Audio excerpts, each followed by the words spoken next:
Welcome to Luca and Miguel. Enjoy the video. You'll start by connecting the phone to your computer with a data-capable USB cable. This is critical because charge-only cables won't carry internet. Once plugged in, unlock the phone and, if prompted, allow data transfer or trust this computer so the devices can negotiate. Make sure mobile data is on. USB tethering mirrors the phone's active connection. If your phone shows charging only, swipe down and change the USB mode to File Transfer or USB Tethering immediately so the link can form. You now enable tethering in Settings. Go to Network and Internet or Connections, then Mobile Hotspot and Tethering, and flip the USB tethering switch. You do this because the phone exposes a network adapter over USB. The computer must install the driver to use it.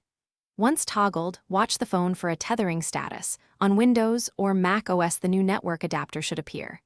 If drivers install automatically, wait.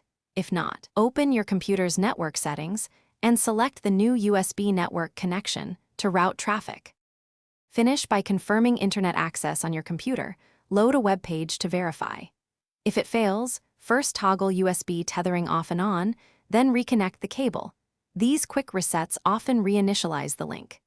Make sure the phone's mobile data plan allows tethering and review APN settings if carriers block sharing. If the computer shows no adapter, restart the machine or update network drivers. One key troubleshooting tip: try a different known good cable and a different USB port to rule out hardware faults before Thanks for watching and please subscribe. It's the best investment you'll ever make.